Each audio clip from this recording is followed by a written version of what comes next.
This is the Detroit Sports Podcast Network. Welcome to Wanna Bet. It is Wednesday, so it is Shea Norling on the mic for Detroit Sports Podcast Network for the new show Wanna Bet, bringing you some gambling news, some gambling advice, and things of that nature. Before I get started, I have to tell you about our sponsor, our good friends over at MyBookie. MyBookie.ag is the best place to place your bets while you wait for Michigan to join Iowa and Pennsylvania and Delaware and New Jersey and all of the other states that have now legalized sports betting. Iowa, the latest in the news this week. MyBookie.ag is the place to go while you wait for Michigan to get their shit together.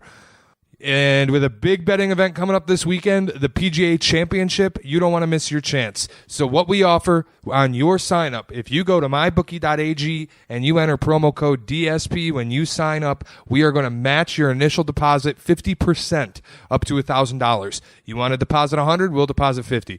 You want to deposit $500, we'll deposit $250.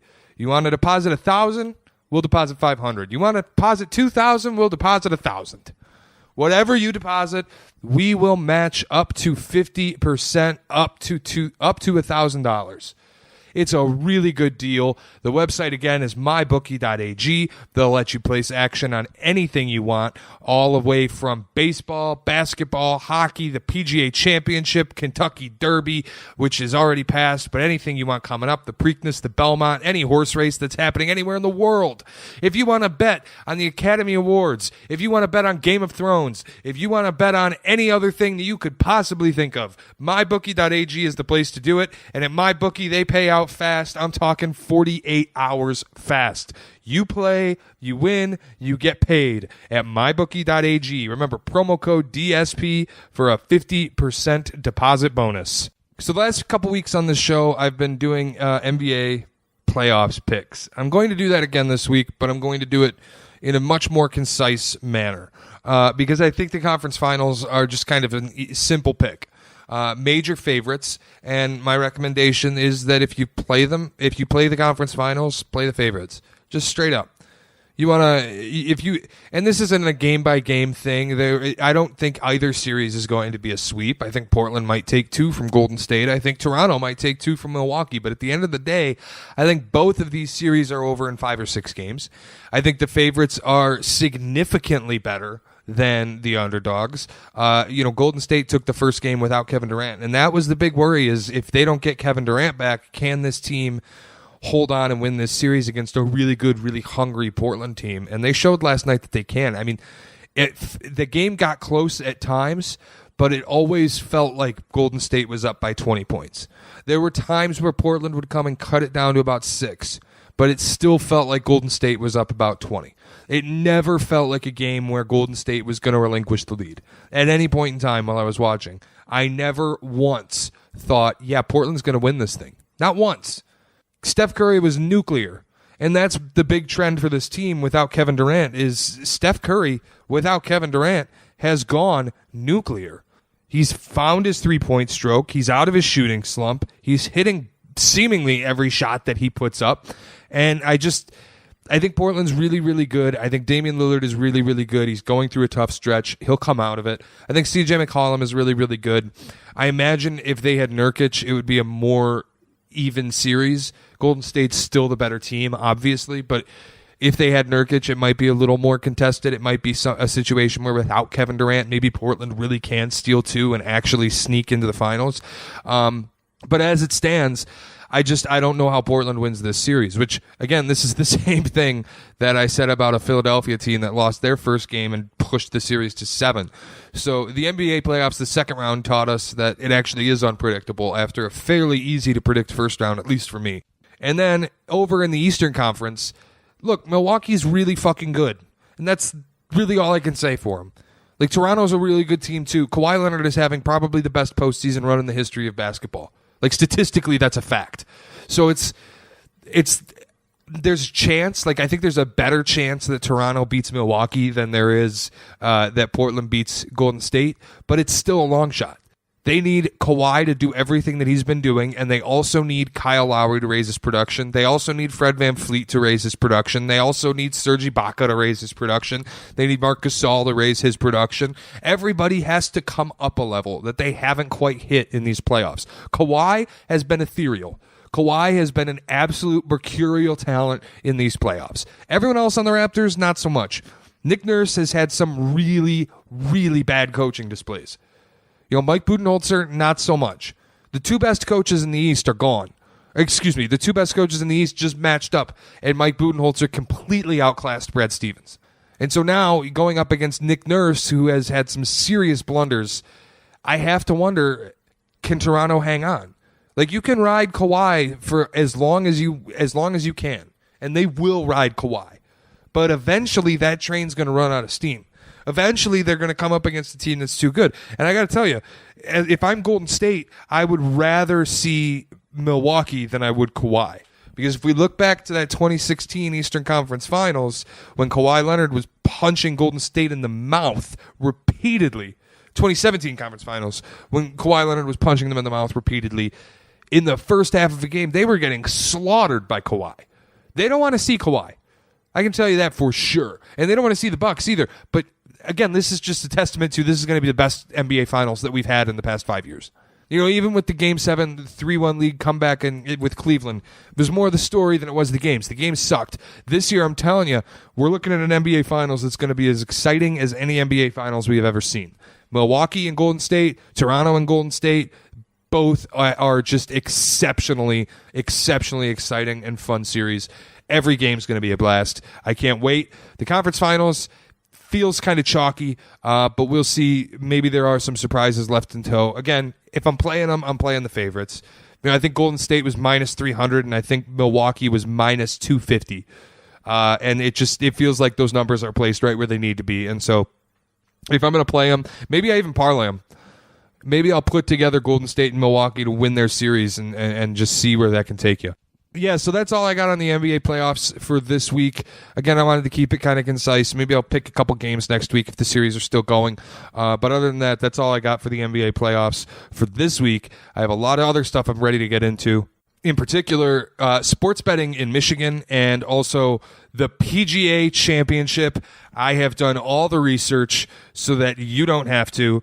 I have everything you could possibly need for what you need to bet, player props, who's going to win, where you want to put in the top 10, things like that. Can't wait to talk about it. That's coming up in a few minutes. But first, I want to talk about sports betting in Michigan and when that might be legalized. There's good news. Iowa just legalized. It's becoming more and more trendy for states to legalize.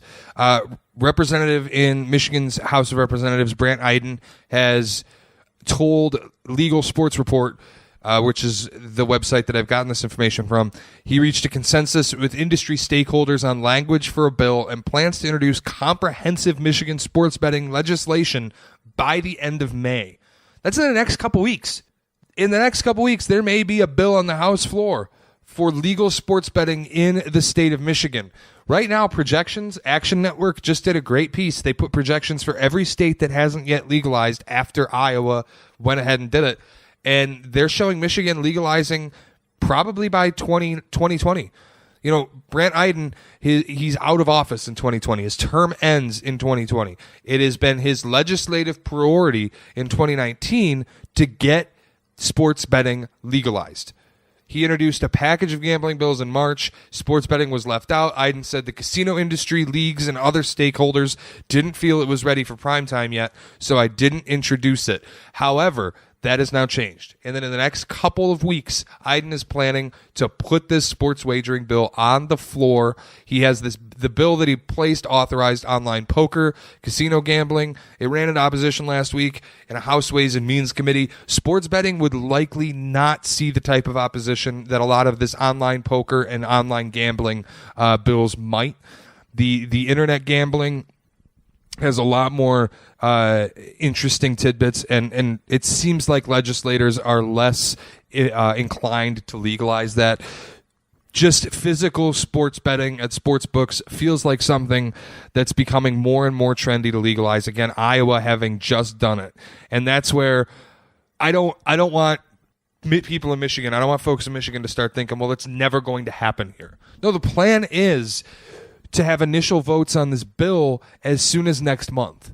So we're really looking at like 2020, we may have legal sports betting. You may be able to walk into Greektown Casino, post up at a sports book, get a beer, watch the games, place some props. Like you may be able to go watch NFL Sundays at Greektown and play every game. We're not that far out. So it's a really exciting time, and people get really down when they see states like Iowa, when they see Pennsylvania, Delaware, all these states legalize. They're like, what the hell? Michigan hasn't done it yet? We have these 3 beautiful downtown casinos. Makes no sense not to put a sports book in them. The good news is it's not far off. It is literally right around the corner. Representative Brent Iden, again, has this bill ready to go. And that's really exciting to me. If you're a sports fan, if you're a sports gambler, if you're a bettor in Michigan, it's a really exciting time to know that we might be as little as a year, if that, away from being able to walk into Greektown. Like the 2020 NFL season, you might be able to just bet games at Greektown, MGM, Motor City, whatever casino you want to go to. That's a really cool future, and it's not that far off. Las Vegas, right here in Detroit. Perfect. No more going on bachelor parties all the way to Vegas. I mean, you still could because you can't get Vegas in Detroit. But if you're going for gambling on March, like I just did my bachelor party for March Madness in Vegas. It was a blast. It was Vegas fun. But we could do it in Detroit. You could have just as much fun, albeit colder weather. You could and worse clubs. But you could just go to Detroit, bet on the games, watch the games, spend the day at a sports book, watch March Madness the right way, where you have 14 televisions playing every single game and you have action on all of them. It's the best way to watch the sport. It's the best way to watch the tournament. And this year was a shitty tournament and I had a blast. Imagining that next year, March 2020, I could go to Greektown and bet these games. I don't have to go to Atlantic City. I don't have to go to Vegas. I can just drive down 75 a little bit and get to Greektown and bet these games. Beautiful. That's a world I want to live in. I cannot wait. And I'm very happy that Michigan is getting its act together and putting this thing up. I had a long-standing feeling that they would fail this the same way that they failed the Hazel Park Raceway, the same way that they failed Northville Downs, the same way that just thoroughbred horse racing in general in the state of Michigan has been a complete failure because of so much government opposition. I'm very, very pleased that the government has gotten its act together as far as sports gambling goes and understands how big of an industry, how profitable of an industry, and how impactful of an industry this could be. I mean, you could theoretically, the tax that they impose on these things, it's supposedly upwards of 10%, could head directly towards building the roads, fixing the roads. There are ways that they could use this as a profitable industry beyond just helping out the casinos, beyond just, Soaring Eagle getting a new wing for its hotel. There are so many different ways that this could go and that this could be approached. And I'm, again, just really excited that Michigan actually has legalization on the table, that there's a bill going to be introduced as soon as next week. That is fantastic news. All right, so I have done a ton of research digging into the PGA Championship. It starts tomorrow as I'm recording this on Wednesday. Thursday is the first day of the PGA Championship. I have done all of the research, so you don't have to. I have your betting favorites, and I have all the best player props for guys that you need to put in the top 10, top 20. I have info on the course. I'm really excited to give it all to you. It was a lot of work, and I think I've got this thing down to a science this year. I don't usually bet things other than the Masters, and it's usually throwaway bets. But I figure I'm doing this gambling podcast, I better get my golf knowledge up. And so I've done a ton of research, watched some golf, watched some old golf, gone back and looked at old tournaments, looked at old scores, similar courses. I've read basically everything there is to read about this tournament and about the betting of this tournament. So I've done all the research so that you don't have to. So the course is Bethpage Black, and it's a course that's been really, really good to Tiger Woods. 2002, and again, Tiger Woods is going to be the biggest name. He skyrocketed to a tie for the favorites for this tournament after he won the Masters. He's right up there with the big names, and again, he is the big name in this tournament. It's a course that's been good to him. He won the U.S. Open here in 2002 at Bethpage. His finished fourth in the U.S. Open at Bethpage in 2009. So he's very likely to tee off as a favorite. Right now he's listed as a favorite, I believe, at 10-1. I have that a little further in the notes. But there are going to be a ton of big names that measure up at this tournament. I mean, this is a course that it looks like it'll play sort of as a par 70, over 7,400 yards. It's going to be very tee to green, and it should be an exciting course. It should be a tough course, but it's going to be a tee to green course, and it's going to be a test for a lot of these players, but it should play with a lot of big names up in the top 10. A few other guys who have won here. Lucas Glover has won here. Patrick Reed and Nick Watney have won the FedEx Cup event here. But there's not a ton of history to look back on. This course has only ever hosted 4 PGA events, 2 U.S. Opens and 2 Barclays in 2012 and 2016. And those are the only events that it has ever hosted. Again, Tiger Woods won, Lucas Glover won, Patrick Reed won, and Nick Watney won. Those are former winners in those PGA events. Not a ton of history to look back on. So a lot of guys that I've been reading up on are looking to a couple courses. Doral and Torrey Pines are a couple really big tee to green courses, but we haven't seen Doral since 2016, and a lot of the younger players didn't get a chance to take a crack at it. So it kind of favors Tiger, Watney, and Reed because they all won there too. Tiger, it's going to be hard to find a course he hasn't won at, if we're being honest. But we're looking at other guys who could factor in, guys like Dustin Johnson, Adam Scott, Justin Rose, Bubba Watson, Phil Mickelson, big names. It's a big name tournament. It's going to be big names at the top. It has been that way lately. In tournaments like this, long shots have not typically entered the top 10. It's been tough. Look at the Masters. Just this past Masters, all of the big names that were in the top 10 at this Masters, it's been tough for long shots to sneak in. It's been a lot of stars. Brooks Koepka and Dustin Johnson are entering as co-favorites with Tiger Woods. It is 10-1.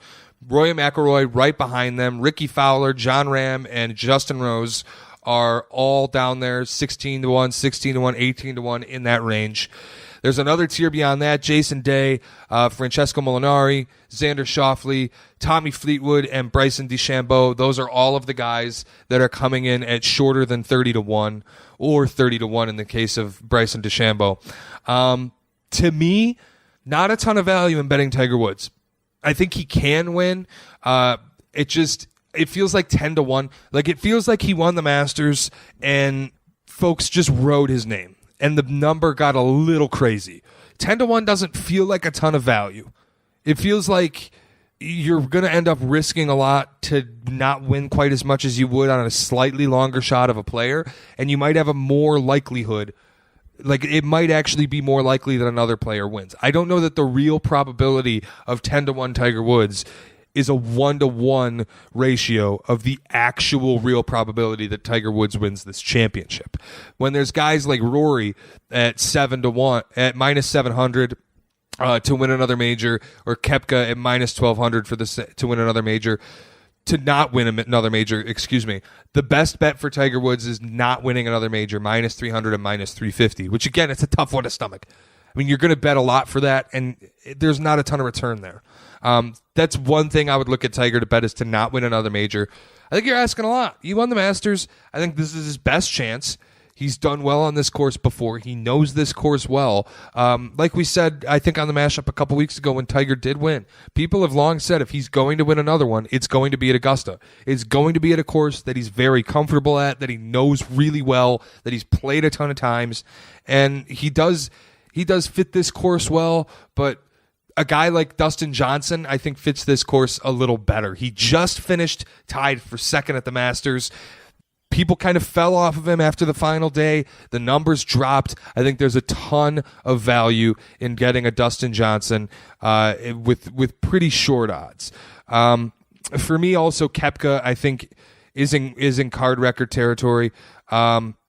It's a few guys that I don't know. Like, Dustin Johnson has a good shot being 10-1, but I don't know that I'd bet him 10-1. I don't know that any of the favorites have a ton of value, is where I'm getting at. But the one player that really does interest me is Justin Rose. He has wins at both Doral and Torrey Pines. He feels like Bethpage could be a good course for him. He hasn't played there a ton. He doesn't have a great resume there, but every time he's played this course, he's played it better. And I think the Masters result, it burned a lot of people off on him. So right now you can get Justin Rose plus 2,100. I mean, that's 21-1.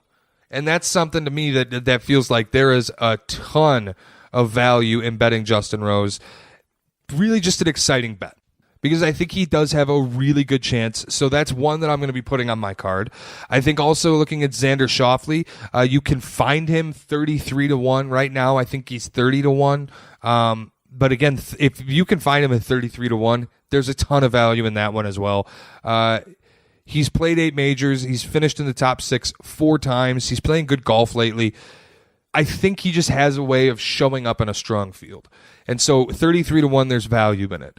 As far as mid-tier guys go, it feels like a tournament for favorites. And the mid-tier range, it can be really valuable, but it's been a struggle in recent PGA championships.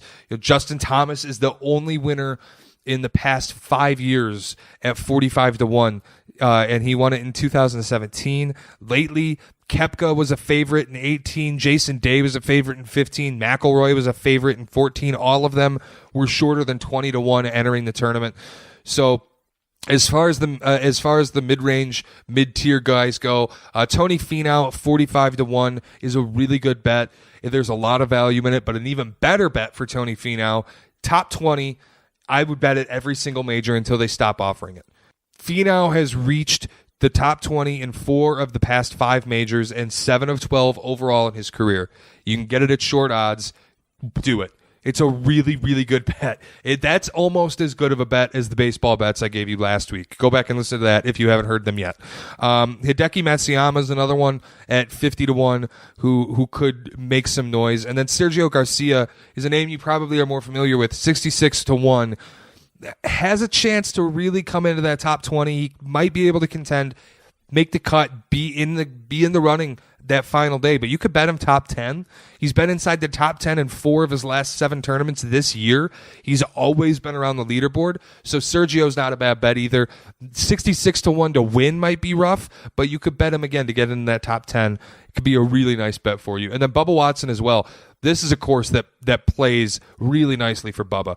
He's got the length to hang around Bethpage. He hasn't really contended on this course yet, but all 3 appearances were top 20. 66-1 odds to win it. I think it's an easy bet for him to be in the top 20. He's playing really good golf right now. He's made 8 straight cuts, finished inside the top 20 5 times. He's playing well. And again, I think it's a course that favors a lefty. Tee to green, it favors a powerful golfer. Bubba Watson's that kind of guy. Then Adam Scott, 65-1 would be the last play I would look at. He won the last tournament at Doral in 2016. He was second to Justin Rose at Torrey Pines this year. His Bethpage hasn't been great, but he was 4th the last time they played here in 2016. So he's another mid-range guy that you kind of want to look at to maybe get into that top 20, get into that top 10 maybe. His putting has been really good lately, which is different for him, and he might be able to actually pair that up. Again, it's a tee to green course. So if he can go ahead and pair up his powerful striking with putting, I think he's a real threat to get into the top 10, top 5, and maybe contend to actually win the whole thing. As far as long shots go, not a good look. There hasn't been any long shot winner in a major since Jimmy Walker took the PGA Championship in 2016. It's getting harder for unknowns to break through because golf, let's face it, it's deeper than it's ever been as a sport. There are better players. There's just a never-ending list of stars. Guys are at every tournament. It's tough for new guys to break in. You look at Rory and DJ and Brooks and Spieth and Thomas and Fowler and Ram and Woods and, Watson. There's just so many guys that it makes it really tough for long shots to get in. I haven't really bet any long shots. If you were going to bet one just as a throwaway, you could play Matt Wallace at 125-1. If that hits, Merry fucking Christmas. But the best thing I would do with that is he's 10-1 to make the top 10. That's kind of where I would shoot if I were going to go for a long shot. Again, if you're looking at a final card, something like Justin Rose to win 22-1, Xander Schauffele to win at 33-1, Tony Finau to win 45-1, Hideki Matsuyama to win 50-1, Adam Scott to win 65-1, Bubba Watson to win 66-1, and Sergio Garcia to win 66-1. And then if you wanted to throw Matt Wallace top 10 at 10-1, or if you wanted to put a couple dollars on him to go 125-1 to win, go for it. I'm not going to say don't do it, but that's kind of the card that I'm going to be looking at playing, is those 7 guys, those 8 guys, whatever you want to do with it. And that's my look on the PGA Championship.